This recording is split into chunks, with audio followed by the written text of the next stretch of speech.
चिपको आंदोलन की शुरुआत सुंदर लाल बहुगुणा के द्वारा वर्ष 1973 में वृक्ष काटने के विरोध में उत्तराखंड में शुरू किया गया। यह आंदोलन वन संरक्षण समर्थन में था। पौधे की संकटग्रस्त प्रजातियों को प्रदर्शित करने के लिए IUCN निम्न पुस्तक तैयार की। पौधे और जंतुओं को संकटग्रस्त प्रजातियों को प्रदर्शित करने के IUCN international union for conservation of nature red data book का प्रकाशन करता है। रेड डेटा बुक 1964 में प्रारंभ किया गया था। वन्य जीव संरक्षण पर निम्नलिखित में कौन सा असरकारी संघ है? NGO। WWF world wide fund of nature संस्था भारत में विश्व स्तर पर NGO गैर सरकारी संस्था के रूप में पर्यावरण संरक्षण के लिए काम करती है। मेधा पाटकर एक प्रसिद्ध पर्यावरणविद हैं जिन्होंने नर्मदा बचाओ आंदोलन की शुरुआत की। तो अमृता देवी बिश्नोई भी पर्यावरण को बचाने, पेड़ों को न काटने के लिए अभियान चलाए। इन दोनों व्यक्तित्व द्वारा चलाया गया आंदोलन पर्यावरण एनवायरनमेंट से संबंधित। अतः अध्यापक इन दोनों का योगदान पर वार्तालाप के जरिए पर्यावरणीय मुद्दों की जानकारी दे रहे हैं।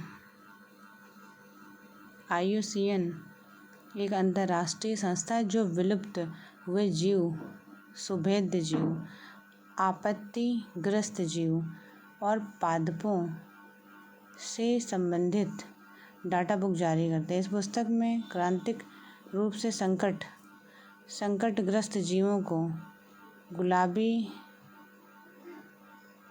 पृष्ठों पर दर्शाया गया। जैसे कि कोई पर्याप्त संख्या में वृद्धि कर लेता, उसको हरे पृष्ठों पर स्थानांतरित कर दिया जाता है। जब ध्रुव में भूमध्य रेखा की ओर बढ़ते हैं तब विविधता बढ़ती है। ध्रुवों के चारों ओर बहुत बड़ा भाग हिमाच्छादित है। ऐसे क्षेत्रों में जीवों और वनस्पतियों का अभाव रहता है। अतः ध्रुवों पर जैव विविधता न्यूनतम होती है। लेकिन जब ध्रुवों से भूमध्य रेखा की ओर बढ़ते हैं तो जैव विविधता बढ़ती जाती है। चिपको आंदोलन पेड़ों की कटाई को रोकने के लिए किया गया एक महत्वपूर्ण आंदोलन। चिपको आंदोलन की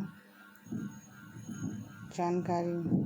गौरा देवी 26 मार्च 1974 उत्तराखंड में रैणी गांव से अपना आंदोलन आरंभ की। इस आंदोलन का कारण उत्तराखंड के रैणी गांव के जंगल लगभग 2500 पेड़ों की कटाई और की नीलामी थी।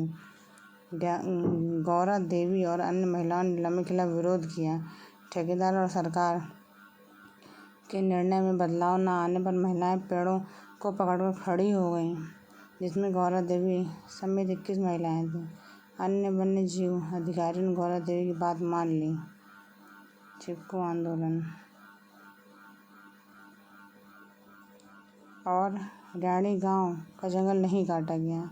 यहाँ से आधुनिक चिपको आंदोलन की शुरुआत हुई। ये गांव भी उत्तराखंड में है। Thank you.